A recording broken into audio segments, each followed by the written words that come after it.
What's up, War Rapport family? We are back with another great edition of Building Rapport. Today, we got a special guest for you guys. Starting quarterback for Auburn University, TJ Finley. TJ, thanks for joining us, man.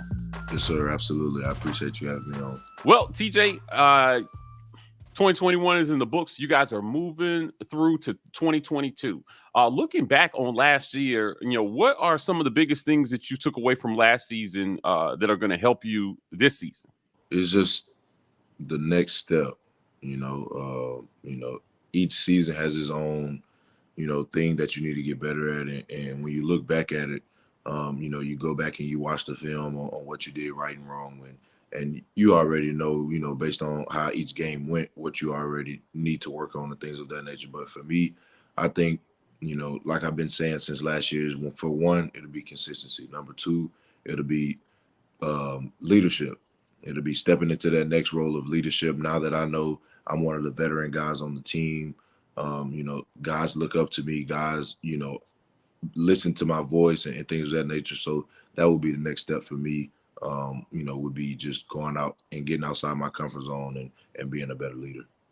Well, those are great lessons to learn, for sure. And I'm pretty sure you are looking for opportunities to put that into practice moving forward.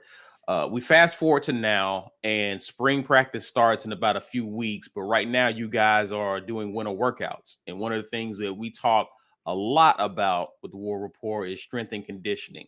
This is your first strength and conditioning with Auburn. I'm pretty sure you've done a few with LSU. But talk about how it's gone so far this year. A lot was made last year about how different the strength and conditioning program is at Auburn under Harsin. What has been your experience? We go 4 days a week. We go Monday, Tuesday, Thursday, and Friday. And we have 2 speed days. So 2 days that we work on technique and form of pure speed and speed training and things of that nature. Then we have 2 days of conditioning, which is, it hurts, but it gets the job done. And then in the weight room, like I said, we just upgraded our weights to the perch system, which we have a timing. Basically, every weight we move, it has a specific time, and basically it measures the velocity on how fast we're moving that weight. Which is so amazing and so helpful to see the progress that we're making in the weight room. TJ, you reference consistency as one of those areas that you're looking to improve this offseason. Part of that is developing chemistry with your wide receivers. So what kind of things are you guys doing with the receivers right now? I know practice doesn't start for a few weeks, but are you out there throwing with some of the receivers now? And I got to ask you, is there any receiver that stands out right now that's improved from last year? Like I said, this was just a part of me getting outside my comfort zone. Last year, I kind of just went with the flow, and I kind of just, asked guys if they wanted to come throw. But now it's just a totally different vibe. I'm going to get guys out their room. I'm like, let's go. We're going to throw right now. Go put your cleats on. Let's go. Get the whole group out there, the tight ends, the running backs, and things of that nature. So we've been working with each other for the past 3 or 4 weeks now, outside of workouts, throwing with each other, getting chemistry down, and a couple guys that stand out. Collectively as a group, I think we're moving forward. But I think one guy that I can say we'll see a lot of, and he didn't play last year. He's a freshman, incoming freshman, early enrollee, is Jay Fair. His mindset, his work ethic, his speed, his quickness is just, I haven't seen that in a while. So to say he's so young and to have the mindset that he has, I think he'll be special for us this year. Well, TJ, the quarterback room, I think it goes without saying, the quarterback room looks different now. There's a lot of new faces. I mean, you haven't even been here a whole year, even though you're considered a veteran. Has the communication changed much? And what do you think the competition looks like going into spring? Yeah, so the communication has gotten a lot better. Coach Harsin has done a great job taking constructive criticism from, outside sources and the people he look up to, on things he needed to grow at as a head coach. And us as a team, we can visually see that and feel it. So yes, the communication has gotten a lot better within the quarterback room. I can't speak for every position, but within the quarterback room for sure. And like I told Coach Harsin a couple weeks ago, you know, the offensive coordinator position, you know, we knew Coach Harsin wanted to call his own plays. So the offensive coordinator position wasn't so much about, you know, bringing in a top guy or, you know, a guy that, you know, has a lot of history behind him or whatever. To me, it was just about trust, you know. So, you know, as me looking back, Coach Harsin at Boise, Coach Keesaw was his offensive coordinator, and you know they had some success and things of that nature. So I told Coach Harsin, you know, the biggest thing for us as an offense, you know, we would like to see stability, you know, and with him hiring Coach Keesaw, that made the communication a lot better. You know, Coach Keesaw is now working with, you know, receivers and quarterbacks, and so he's communicating with us on what, you know, each play should look like, and we're watching film together and blah blah blah. So, you know, that was the biggest thing for us as far as communication, and then transitioning to the quarterback competition itself. Um, you know, it's always great to compete. You know what I'm saying? And if you do not want to compete, you're in the wrong profession. You know, it's always an uphill battle and things of that nature. So I'm looking forward to it. You know, I do feel like I have the advantage just because I've been here for I can't even say so long, but I've been here longer than the other guys. You know, I know the playbook like the back of my hand now. So, but like Robbie said, both of them guys, Zach, Robbie, Holden, you know, he's a freshman. I've brought them guys under my wing and showing them the ropes, and I don't go throw without letting them know and things like that, because you know some quarterbacks will try to sabotage the, you know what I'm saying. So it's more about building a family in the quarterback room instead of trying to break us down. TJ, I want to talk offensive line for a second. So going into 2022, line play is going to be something that a lot of fans, you know, and football people alike are going to be looking at to see where we're at with that. You know, what is your feeling about how the line is doing headed into next season? You know, in terms of pass protection and even run blocking. So we're returning our whole offensive line except one guy, Broderius Ham. And the guy that played a lot last year, Killian Zaire, he's going to be amazing for us. So, you know, having these guys with a whole nother year under their belt with the same offense, I think will be tremendous for them as far as their draft stock for the NFL, and will also be tremendous for us as an offense, because not only do they know the playbook, they know the run game, they know who we're IDing each play, blah, blah, blah, who the mic is, who the will is, stuff like that. But we also have, you know, Coach Friend, which is taking his coaching up to another level and getting guys, you know, to buy into what we're trying to do and things of that nature. So like I said, I think another year, like a whole nother year with these guys, you know, you'll see a whole different product. Mm. Would you say that the with them coming back is for another year, some guys are going to be even in their sixth year. Does it make the trust between you and them, you know, that much better? Like, Yeah, you play. absolutely, yeah. You know, like I said, they've been here for a while. You know, Nick Brahms is going to his 6th year, correct? Yeah. Or is it, yeah, 6th or 5th? So, you know, the fact that he's been doing it for so long, at a high level, you know, that just, you know, tops it off right there. Like, you know, I can trust in them guys can trust in me and things of that nature. So that's all we're looking forward to right now. And we have a lot of guys banged up right now for the spring, but you know, hopefully we get them back before spring is over with. Speaking of guys coming back, you know, one of the things I said, the silver lining with COVID is it has given guys an additional year. Mhm. And there's some key guys on the offense that decided to take that in addition to Nick Brom. Shedrick Jackson comes to mind. Shanker comes to mind. Those were targets for you coming back. How big has that been for someone such as yourself who is still building trust with your receivers? Yeah, it's very big. You know, going into a new season with some of the same guys that you threw to last year, I think it's very important. You know, not saying you can't get it done with all straight new guys, but just like you said, the trust the accountability I'm able to hold them to, the accountability they're able to hold me to. You know, they make me better not only as a football player but as a person off the field.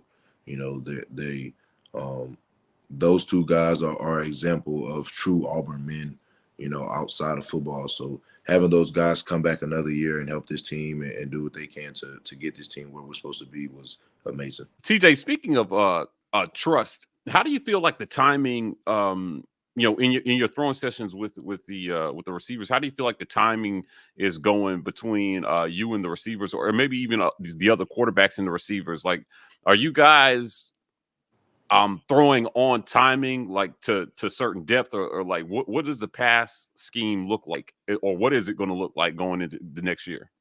Different routes, you know, and different concepts. You never want to just go out there and just throw routes as a quarterback. You always want to picture yourself in the game.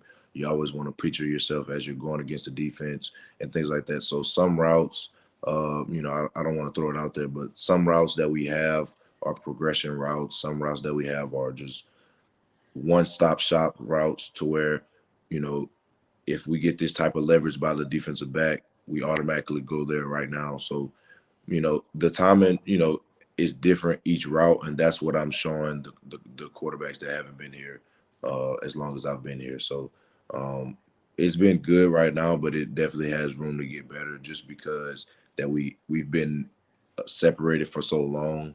You know, getting back into it, and that's the good thing about throwing before spring even happens. So by the time day one of spring comes, we should be, you know, hitting about 85% timing and things of that nature, and it's only going to get better from there. Now, the coaches are not allowed to be out there with you guys during these throwing sessions, right? This is player led completely. Yes, absolutely. TJ, I'm gonna take a bit of a side trip here and ask about camaraderie with y'all and the football team and other teams like the basketball team. One of the things I've noticed is at the basketball games, I've seen a few of the players cheering on the basketball team. They're all together cheering on. And even during last year, the football season, we saw a couple of basketball players there supporting you guys. What has been the camaraderie with the football team, basketball team, and other sports in terms of the support and bond y'all have with each other? The support is unbelievable. You know, it's top notch. It's best I've ever seen. When I was at LSU, you know, the support, you know, from each and every sport wasn't really there. It was more so the fans. But the fact that us as Auburn athletics and just athletes in general, we all support each other and we all, you know, cheer for each other and are proud of each other and our accomplishments is amazing. And you know, we get the guys together and we go to the gymnastics meets. We get the guys together. We go watch softball. We make it more about, you know, us supporting us and not relying on everybody else to pat us on the back. Yeah, I was going to say, have you enjoyed watching SUNY? I mean, top 5 basketball team, Olympic gold medalist in gymnastics. Have you enjoyed watching SUNY? How has that been? Yeah, absolutely. Me and her has gotten close friends, you know, as soon as she stepped on campus. You know, so watching her and learning some things from her, what she's been through and things she had to endure. You know, she's an amazing person and even more of amazing as an athlete.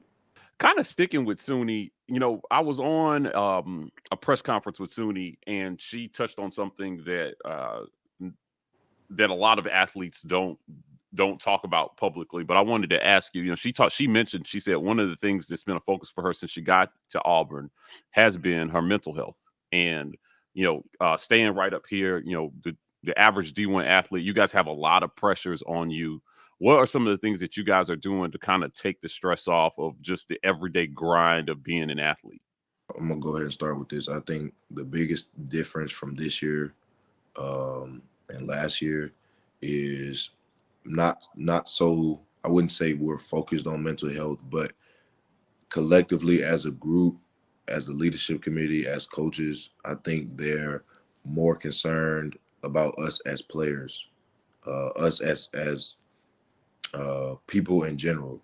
And I don't think the team last year saw that. So fast forward, You know, so we're going paintballing as a team. We're having breakfast as a team, you know, things like that. So that takes a toll on our mental health. You know what I'm saying? For us, we're now thinking about, okay, the coaches care about us. You know what I'm saying? So now when we go work out, we're gonna go work out 10 times harder because we know we plan for something. We know we're playing for a coach that we can trust. We're playing for a coach that actually cares about me as a person. You know what I'm saying? So you know, that ties to me, that ties into mental health, because when you go home and lay your head on the pillow at night, you can think about that and be like, dang, you know, my coach cares about me.